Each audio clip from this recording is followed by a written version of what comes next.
Perhaps the most fundamental or central transformation that occurs in spiritual awakening is what we could call a transformation of identity, a transformation of our very sense of self, of who or what we are. Prior to awakening, perhaps we took ourselves to be this biological and psychological being, this body and this mind and this inner emotional life that we have. But upon awakening, we discover that who and what we really are is something far beyond who we thought we were.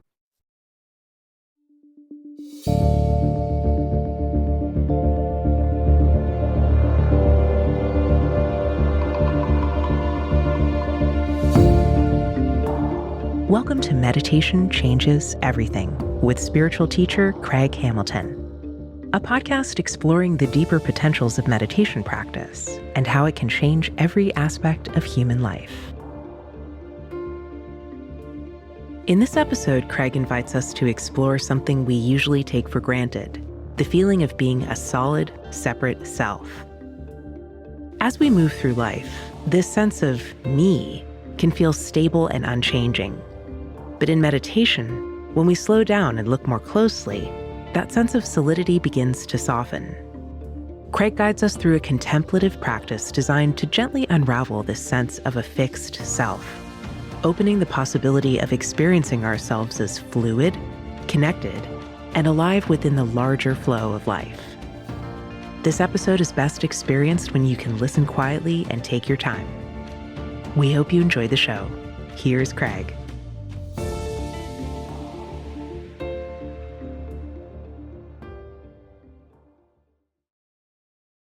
To begin, I want to just observe that there are many different ways to look at spiritual awakening.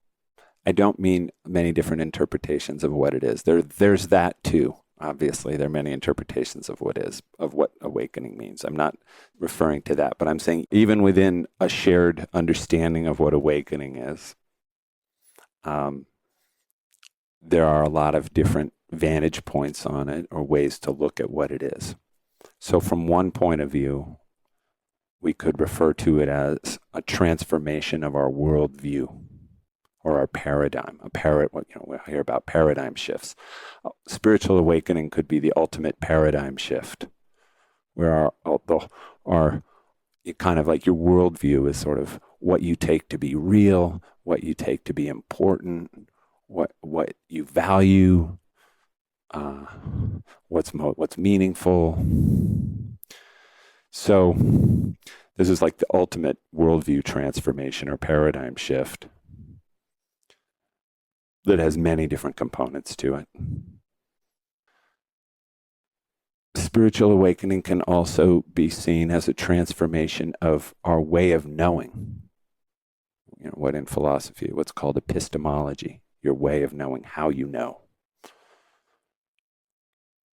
Where we go from maybe a purely rational way of knowing, we open to a much more holistic way of knowing that's informed by subtle intuition and access to a deeper spiritual wisdom faculty and kind of collective field knowing, our ability to read collective energies and fields and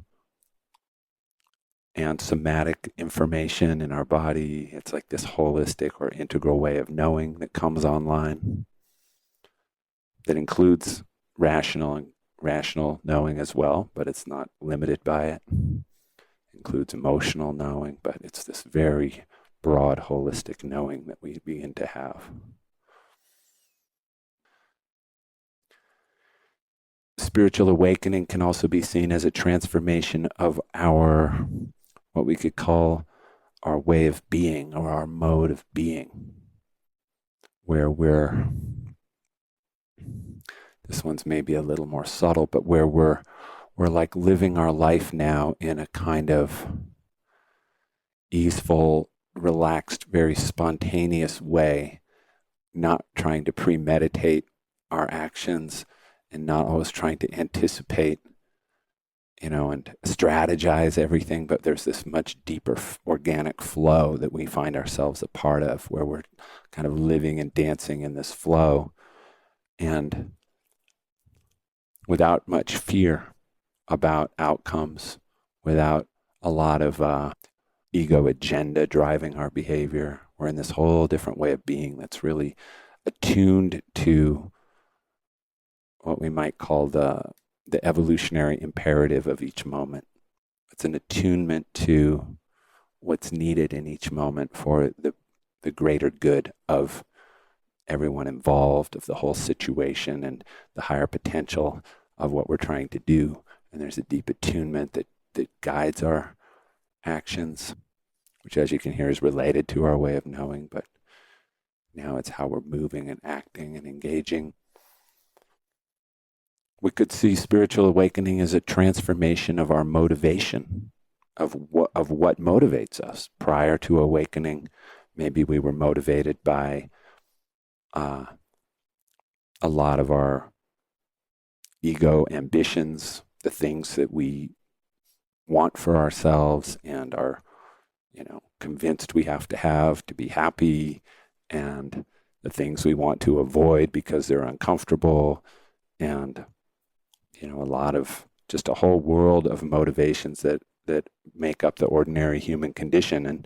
And then we awaken to this great consciousness, this supreme intelligence, this extraordinary power, this whole different dimension of who we are. And our motivation changes radically. The things that are important to us are now of a much higher order. Many of the things that used to seem like the big important things in my life are they're still there, but they've gone down the list of priorities pretty dramatically, because there's this new priority that's compelling us. And it's the priority of awakening and deepening and opening and evolving and aligning with truth and goodness, and bringing the extraordinary reality that we've discovered, bringing that into manifestation, bringing it into being, making it visible. So that higher motivation now sort of supersedes all of our previous motivations, transcends and includes them and puts them in their right place in our kind of hierarchy of need. We also can see spiritual awakening, and maybe this was part of worldview, but I'm breaking it out because it's also kind of its own thing. But we can see it as a transformation of values,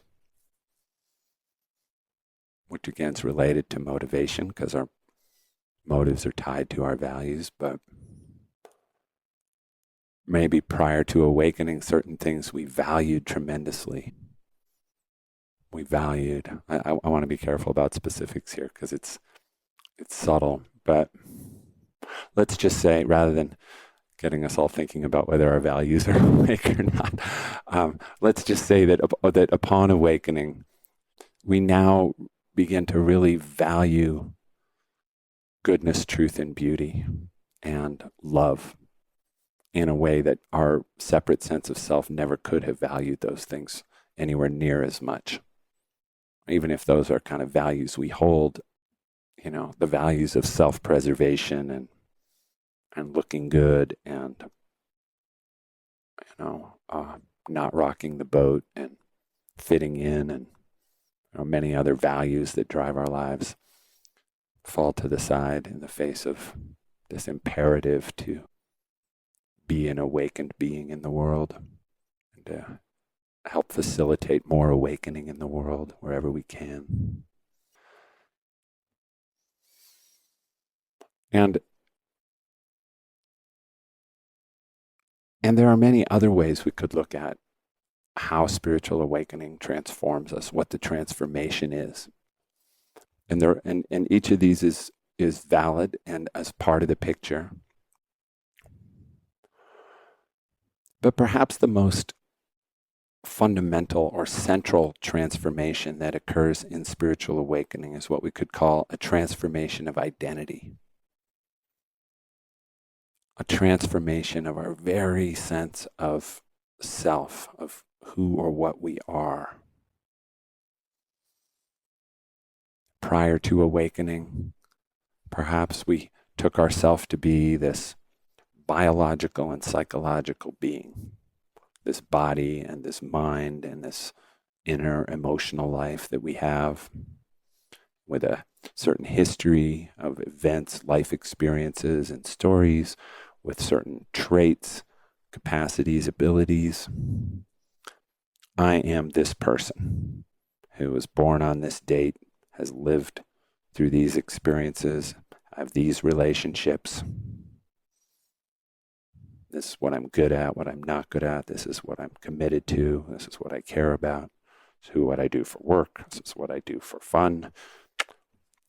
Got our constructed self there. But upon awakening, we discover not that that's false, but we discover that our true nature, that who and what we really are, is something far beyond who we thought we were. That we are so much bigger, and that we can't really find boundaries for this self we discover ourselves to be. We're this vast, infinite, super consciousness, this sacred depth that has no end, and that everything, in a sense, is enfolded into who I am, what I am. And again, it doesn't wipe out that more functional, unique, individual, personal existence. You're still a person. You still have the same body. You still have the same mind, memories, history. It's all, your memory doesn't go away. It doesn't instantly upend everything. But now that kind of personal existence is suddenly just, it's like a unique feature in the vast expanse that you are, and that you now start to identify with. Previously, we identified with our body and mind and our history, and maybe our abilities. Now we begin to identify with this infinite energy, intelligence, love, consciousness, power.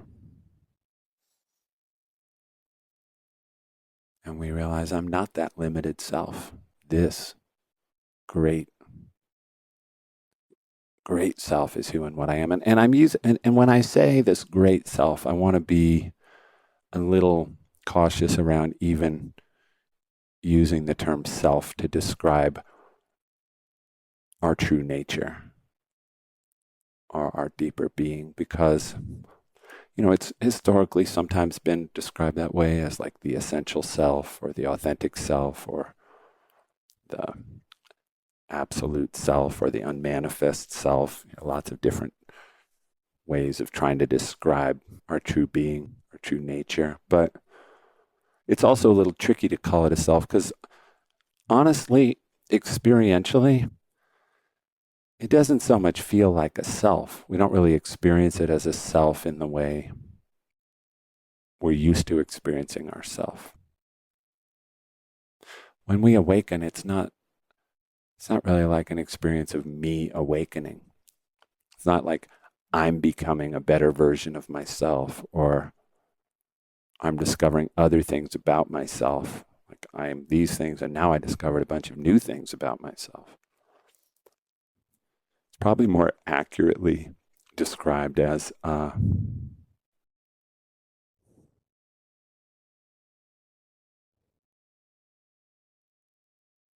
completely different consciousness and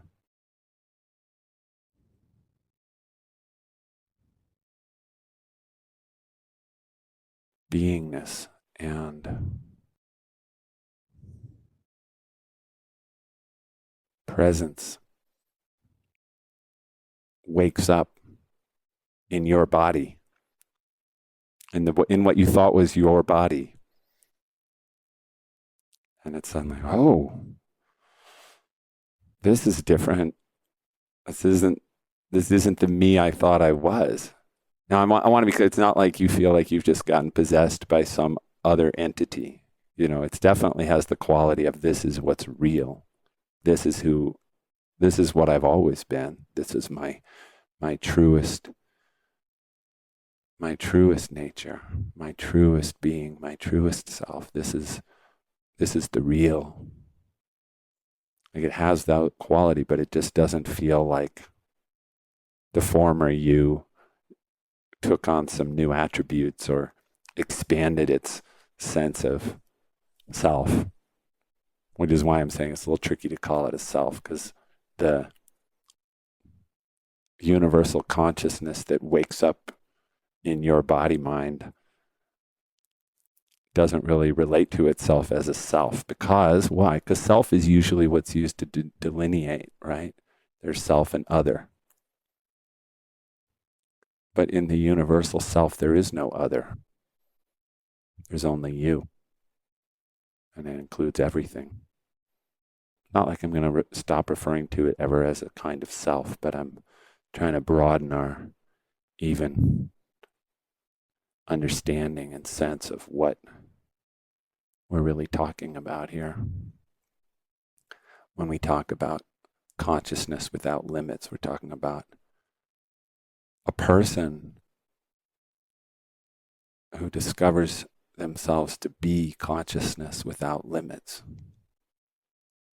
and yet still has a body and a mind and emotional world, but no longer identifies with that, no longer says, this is me and that's not.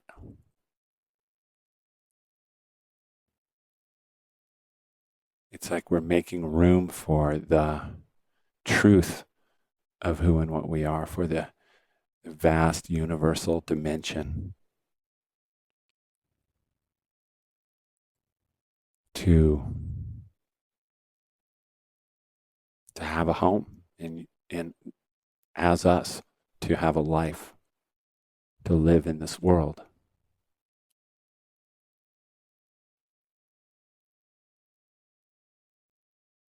And it is who we always were.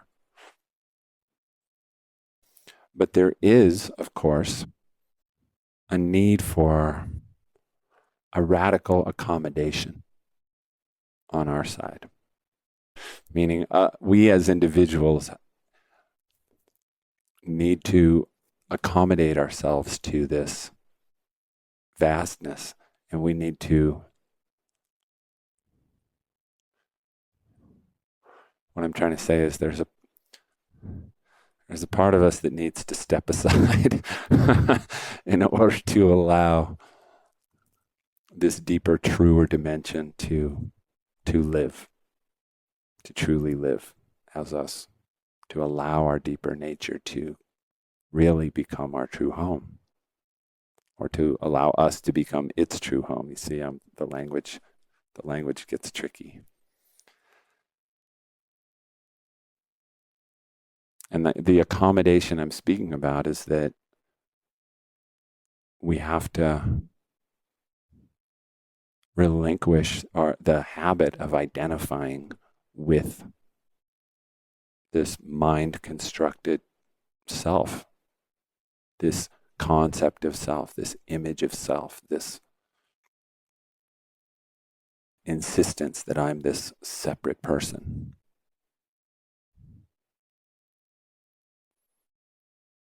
And there's just a lot of momentum to that insistence. There's a lot of history to that habit of identifying and of constructing a story of self that we then try to defend and maintain all the time. We're trying to always prove to the world, this is who I am. I'm a good person. I'm a smart person. I'm a strong person. I'm a capable person. I'm a worthy person. I'm a likable person.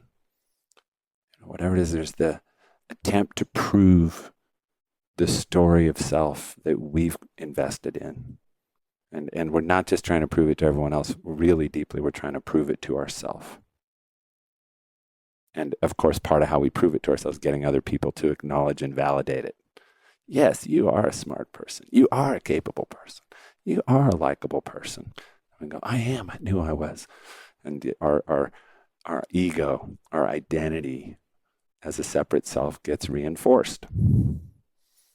And then, something happens in life that challenges it. Maybe we do something that's not so smart or not so capable or not so likable. And suddenly it's like, uh-oh, maybe I'm not quite who I thought I was. So the maintenance crew comes in and tries to reconstruct and, patch up the self-identity, convince us that we really are that way, or you may make some modifications. Oh, actually, you're likable, but you also kind of tough. Yeah, that's it. I'm likable, but tough. Okay, that explains what happened there. Oh, did something seemed mean, but really it's just because I'm strong and nice. So now you have a slightly modified identity and ego. And now you go about defending and proving that. This is how anyone who's confused about the ego that we're trying to evolve beyond or transcend, that's it, what I just described in a nutshell. And it's, of course, different for each of us, has different flavors, because what we've identified with in our lives is different in each case. But you can see the mechanism's the same. You can see that in other people. You can see it in yourself. So if we're going to make room for this profound, infinite self to manifest as us,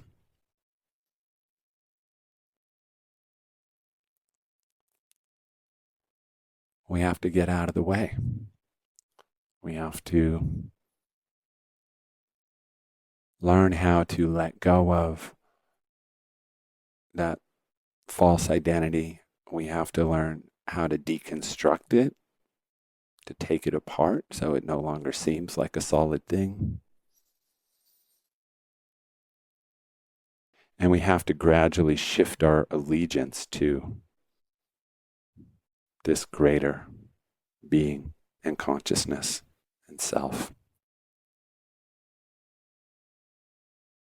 I want to invite you into a practice that's a bit more of a contemplation than a meditation, meaning it's a bit more of a reflection.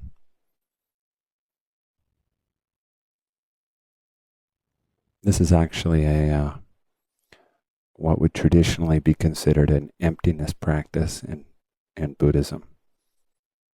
But I've found it to be a useful little kind of preparatory practice for direct awakening meditation. So when Buddhists talk about emptiness, it's often misunderstood and people think they're referring to like just blankness or the absence of content or a kind of voidness. And that's a complete misunderstanding of what the Mahayana Buddhist idea of emptiness or shunyata is. What the Buddhist idea of emptiness is talking about is that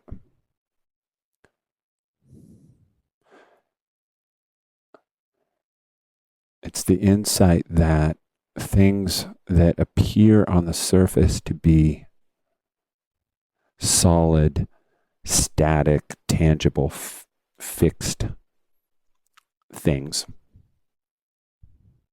the things that appear to be independent of one another, like a solid and independent and substantial, that when we see deeper into them, when we look at when we awaken and begin to see what's really going on, we see that these what seemed like substantial, independent, solid, separate entities or items or events are in fact not as solid, substantial, separate, tangible as they appeared.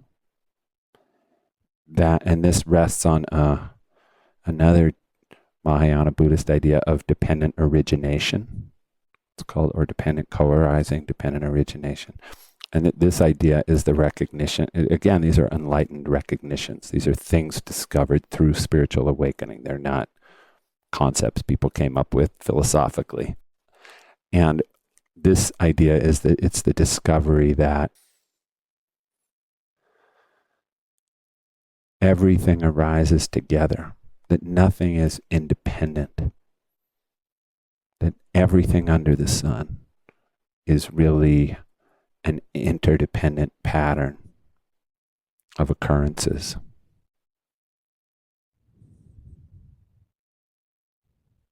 It's all one thing happening, one, or what's been called the jewel net of Indra, one web of interrelationships, and that you cannot find a separate thing anywhere. But for our purposes here, we want a reflection on these truths, in a sense, to our inquiry into the self.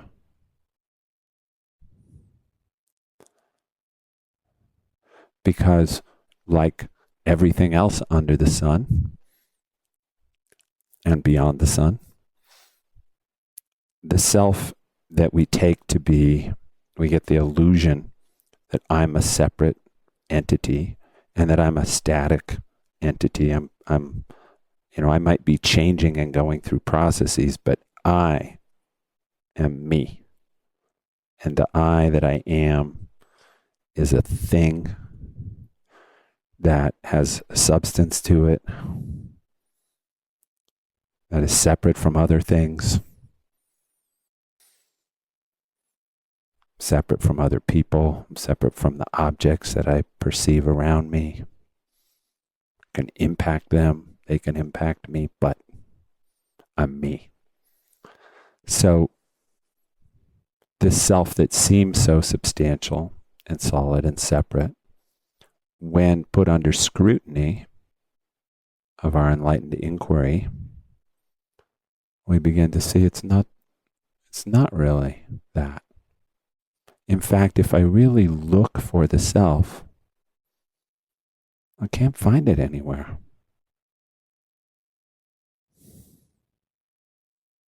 Where is it?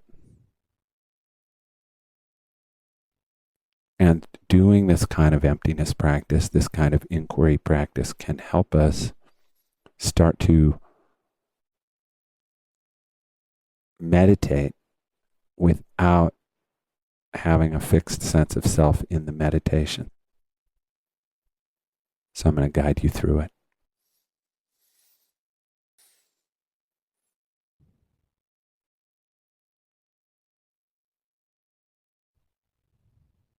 So the first thing I want you to do is I want you to strongly bring to awareness your sense of self.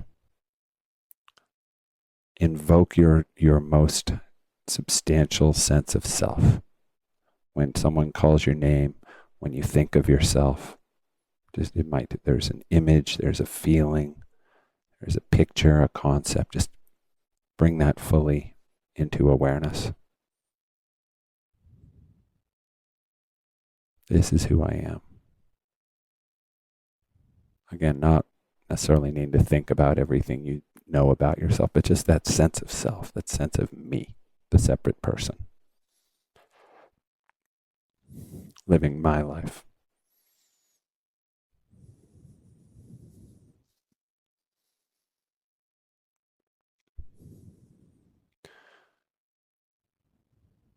Now we're going to scan through the body and see if we can find that separate person, that separate self somewhere in the body. So we're going to start with our feet, and I want you to just scan your feet, your ankles, your calves and shins, your thighs. Just scan through your whole body, bit by bit, looking for the sense of self. Is it in your legs? Is it in your arms? Is it in your head, your stomach, your chest, your back? Where is this self?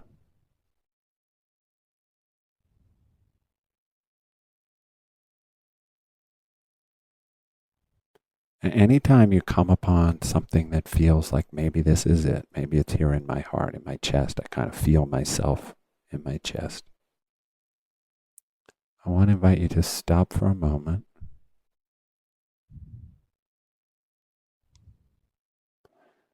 and look more deeply into that area of the body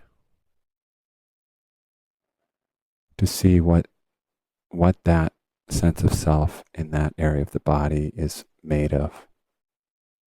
What are the component parts? So if it's in your chest, look into your chest and see your heart, your lungs, your ribs, your flesh. Is one of those the self?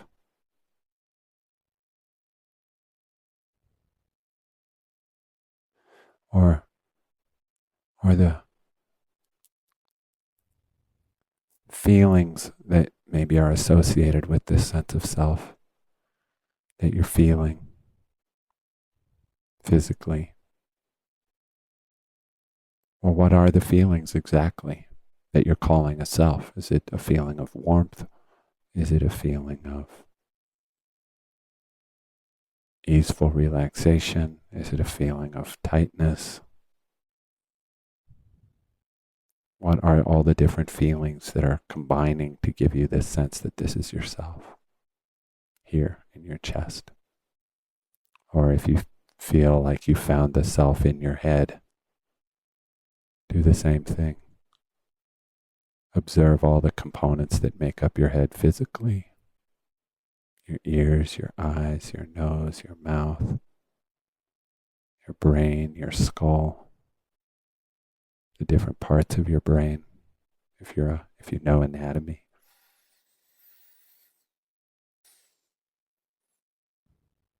Is the self one of those?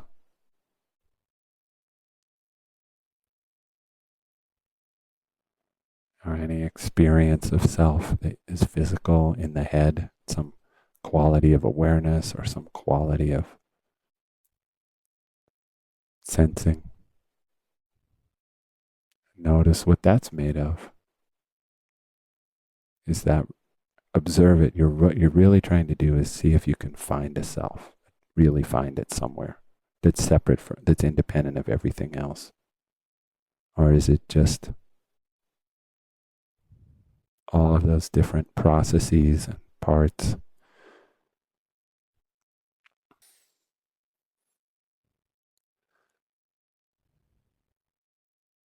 And so I just give you a second to do that on your own now that I've fully described it. And each time you, in a sense, penetrate through any sense of self to see it as merely an interdependent process of parts and processes, then allow yourself to return to just open awareness without any self.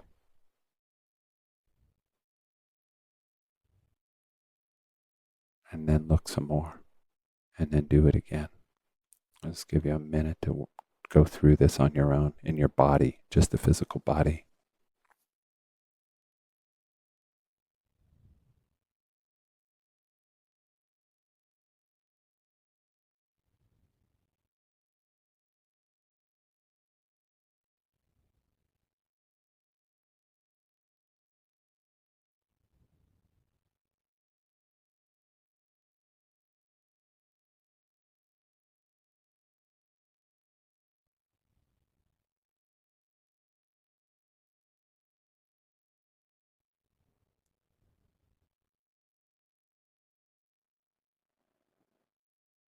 And bring your attention to your body as a whole as well, not just its parts, but look at your whole body all at once, inwardly. Is the self your body?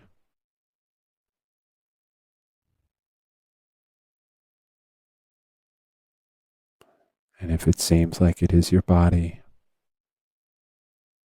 look deeper into that to see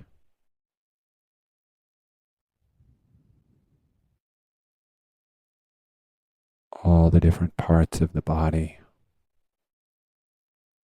to see what this sense of self is made of in the body, all the different aspects of it.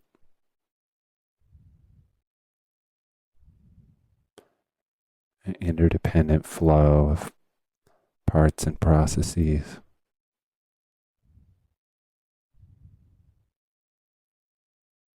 Not a thing.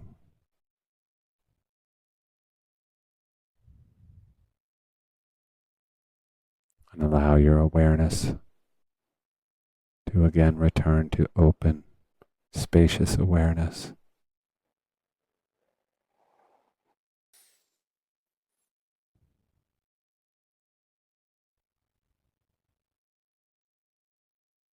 Note the absence of selfhood.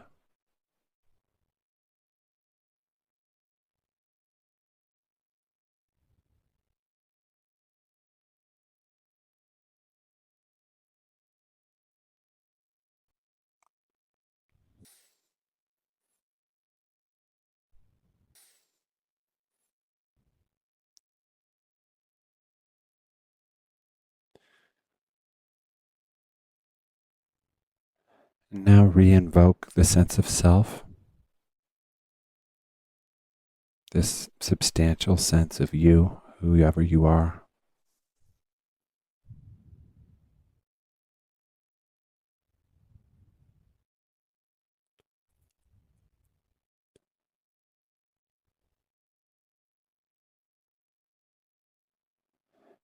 And I now want you to look at your mental picture or image of yourself.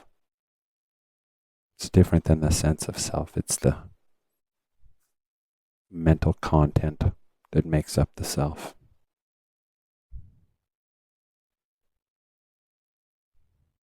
Who you see yourself as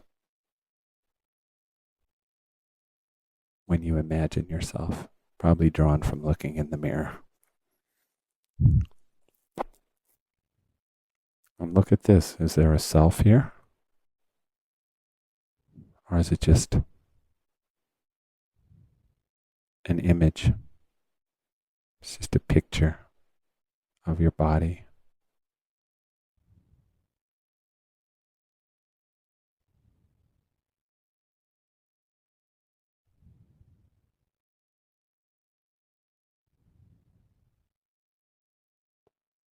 That you've aggregated a lot of images of yourself together into this one image. Who you see yourself to be. Just allow yourself to dissolve that, to realize it does not represent a separate, independent self, just an idea, a picture in the mind.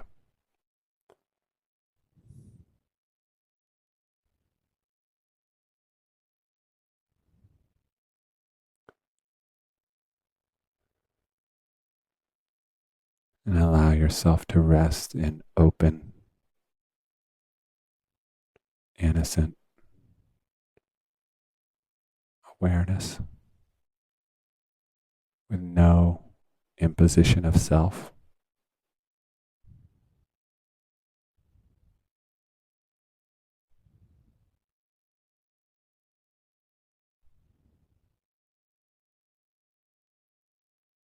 And again, invoke your sense of self. I realize it can get harder to keep invoking it the more you deconstruct it, but bring it back again. This is me, my sense of self.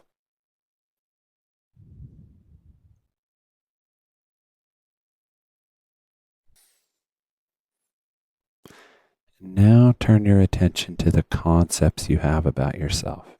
This includes things like, I know I'm good at these things. maybe your concept of yourself as in the profession you are,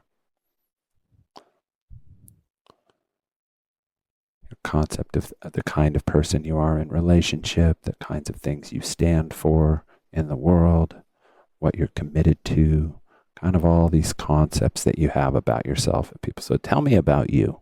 You'd say, well, I'm this, I'm that, I do this, I do that. I'm really passionate about these things. These are my political views. This is me. All those concepts.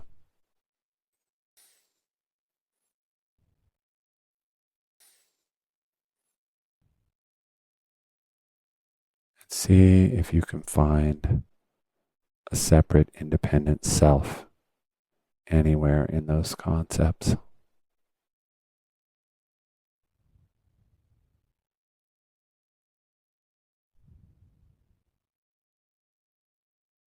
Or is it just a bunch of concepts that are coming together to make up this self story or self image or self concept?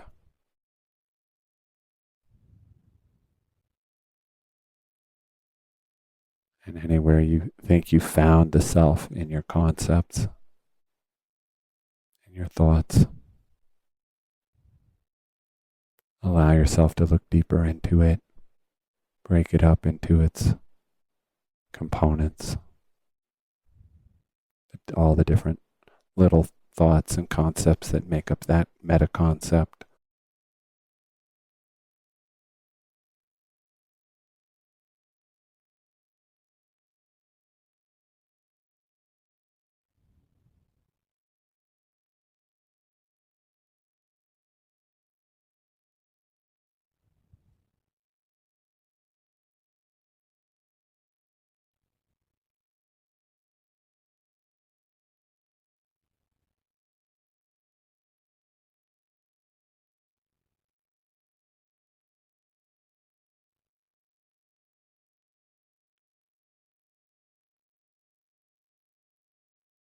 And having examined all the ideas of self and discovered there is not a self that lives in one of these ideas,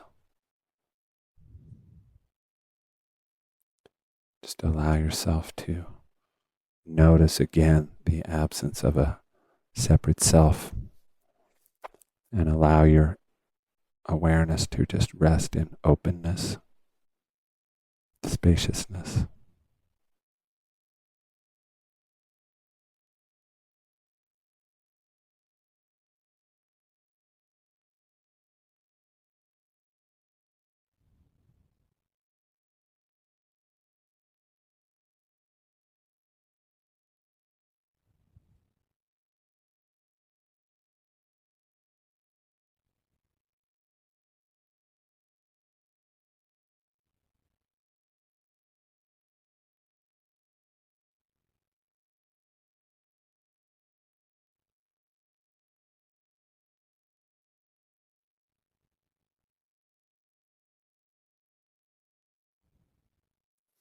And re-invoke your sense of self.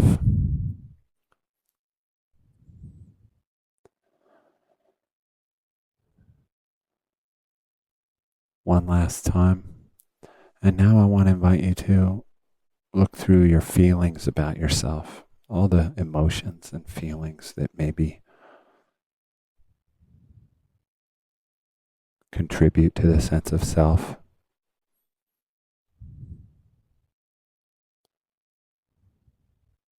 Feelings of tenderness toward the self, feelings of protectiveness about the self, just the feeling of being a self. What do you feel when you feel yourself?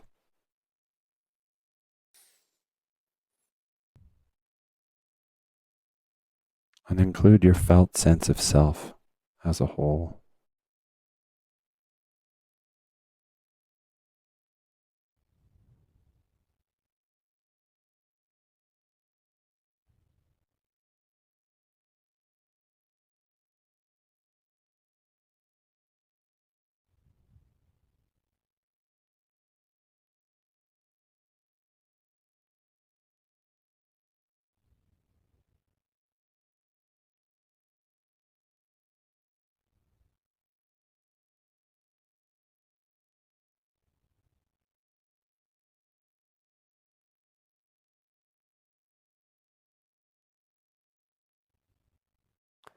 And anywhere you find what seems to be a self,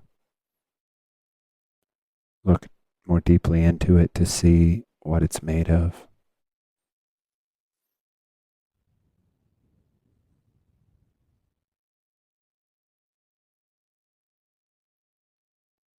Is it really a self, or is it a collection of feelings that you've been lumping together and calling a self? Is there a self in your feelings? Or are there just a flow of feelings?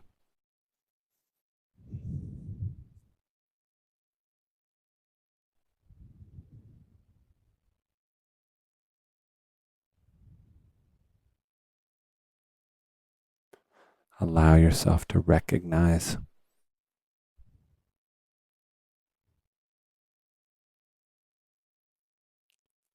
that there is not a solid, separate, independent self, just a system of interdependencies.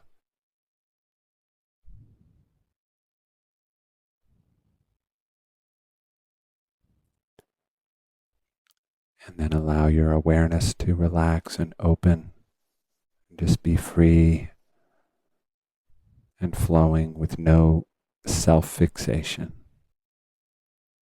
No need to find or see a self.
Having dissolved any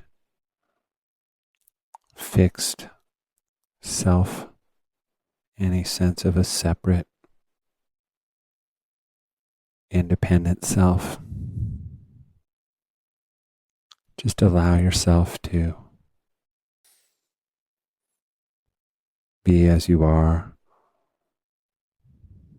Allow meditation to simply happen. Allow yourself to just sit here and allowing your experience to flow without referencing that experience back to an experiencer, to a person, to a self. There's just this unfolding moment as it is.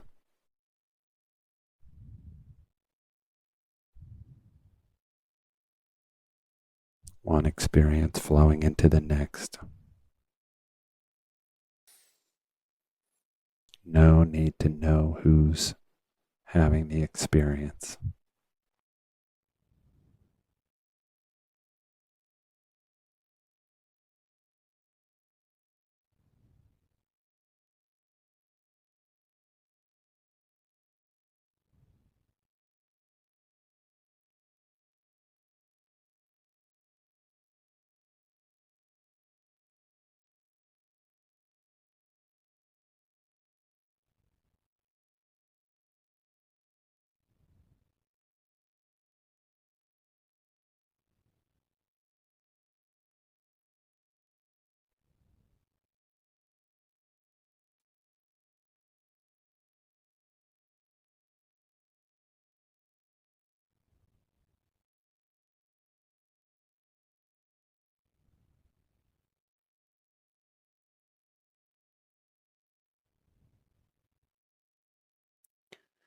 And anytime you experience a self or sense of self or concept of self, or image of self reasserting itself in your meditation,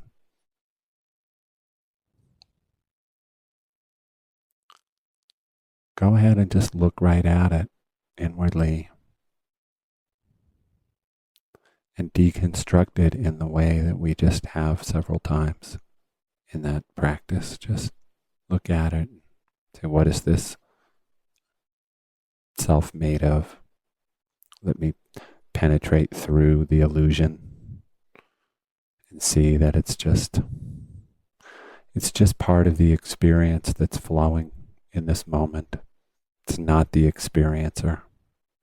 The experiencer is not a separate, independent sense of self. So it's just another, whatever self that is just another experience that's occurring right now.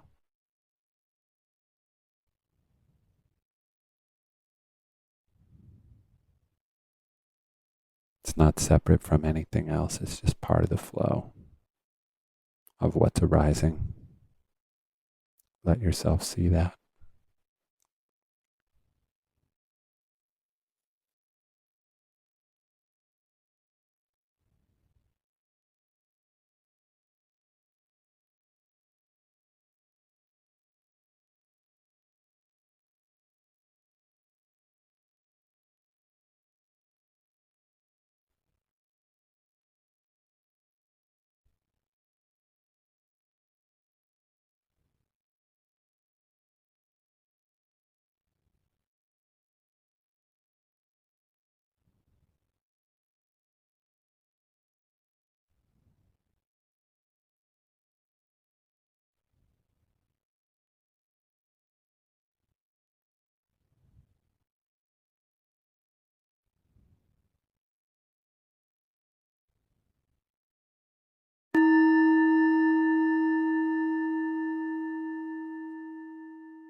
Allow yourself to ease out of the meditation.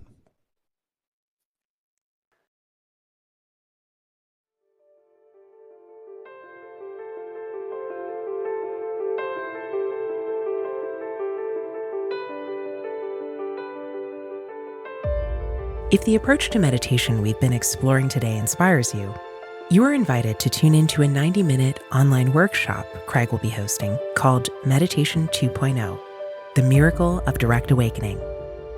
In the workshop, he'll share a powerful new approach to meditation practice and guide you in a series of brief meditation experiments so you can experience it for yourself. You can listen to that at freemeditationworkshop.com. That's freemeditationworkshop.com.